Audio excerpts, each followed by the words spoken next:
Hey everyone, কি খবৰ? আজি খুব সুন্দৰ থালি এখন লৈ আহিছো আপোনাৰ পাভ মাছৰ কেনেকৈ মই বনাইছো তাকে অকমান দেখাব বিচাৰিছো এফালে চাওকচোন এফালে মই মাছগিটা খুব ধুনিয়াকৈ ধুই লৈছো আৰু ধুই এফালে খুব ধুনিয়াকৈ ধুই এফালে হ'ল আৰু এফালে মই হালধি নিমখ খানি আৰু এফালে মই জলকীয়া নহৰু বিলাহী আৰু পিয়াজ কাটি ৰাখিছো এফালে কেৰাহী গৰম হ'ল তাতে তেল এড কৰি দিছো এফালে খুব ধুনিয়াকৈ এতিয়া মাছগিটা মই ফ্ৰাই কৰি লম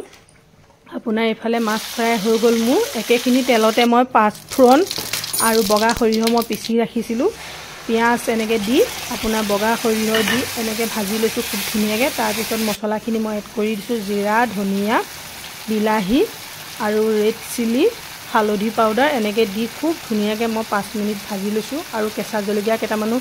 আপোনাৰ দীঘলকৈ কাটি দিছিলো হেতু দেখাবলৈ নহলে আৰু ইফালে তাতে পানী এড কৰি দিলো মছলাখিনি ভাজি হোৱাৰ পিছত এতিয়া মাছগিটা তাতে দি দিছো খুব ধুনিয়াকৈ 10 মিনিট উতলাম উতলাটা আহিলে আৰু খাবলৈ ৰেডি হ'ব যদি ভিডিওটো চাই ভাল পাইছে লাইক শেয়াৰ কমেন্ট কৰিব